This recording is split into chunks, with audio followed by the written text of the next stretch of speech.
अस्सलाम वालेकुम दोस्तों, जरा सोचें, जो मूर्ति इंसान ने अपने हाथों से बनाई हो, क्या वो क्रिएटर हो सकती है? अगर मूर्ति गिर जाए, क्या वो अपने आप को उठा सकती है? क्या ये बेजान चीज हमारी दुआओं को सुन सकती है या हमारी मदद कर सकती है? दोस्तों, आज हम एक बहुत ही अहम टॉपिक पर बात करेंगे, आइडल वर्शिपिंग यानी मूर्ति पूजा। ये वीडियो खास तौर पर उन भाई और बहनों के लिए है जो हिंदू धर्म को मानते हैं। हमारा मकसद किसी के जज्बात को ठेस पहुंचाना नहीं, बल्कि हकीकत और सच्चाई के साथ उनकी अपनी मजहबी किताबों की रोशनी में हकीकत को वाज़ेह करना है। हिंदू धर्म के सबसे ऑथेंटिक होली बुक्स वेदास हैं, जो वाज़ेह तौर पर बताते हैं कि खुदा एक है और वो किसी बनी हुई चीज की तरह नहीं है। Yajurveda chapter number 32 verse number 3, ना तस्य प्रतिमा अस्ति, उसकी कोई तस्वीर नहीं है, उसकी कोई मूर्ति नहीं है, उसकी कोई इमेज या फोटोग्राफ नहीं है, बल्कि इस कायनात में उस जैसी कोई भी चीज नहीं है। और सेम यही कुरान में कहा गया है, चैप्टर नंबर 42 वर्स नंबर 11, लैसा कमिथलिही शै, उसकी तरह कोई चीज भी नहीं है। हिंदू धर्म की दूसरी किताब छंदोगया उपनिषद में है, chapter number 6 section number 52 verse number 1, इक्यम इविदियत्यम, God is only one without a second, खुदा सिर्फ एक है, उसका कोई शरीक नहीं है।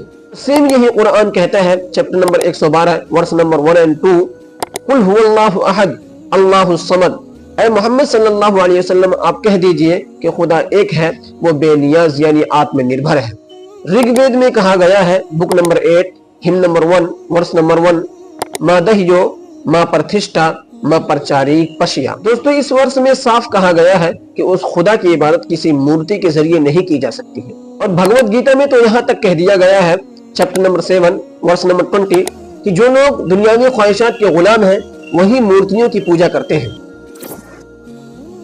अब दोस्तों, एक बड़ा कॉमन सवाल किया जाता है कि हम एक्चुअली मूर्तियों की इबादत नहीं करते, बल्कि हम मूर्तियों के थ्रू असल भगवान की पूजा करते हैं। सवाल बहुत अहम है, लेकिन अक्सर लोग ऐसा नहीं मानते, बल्कि अक्सर लोग मूर्ति ही की पूजा करते हैं।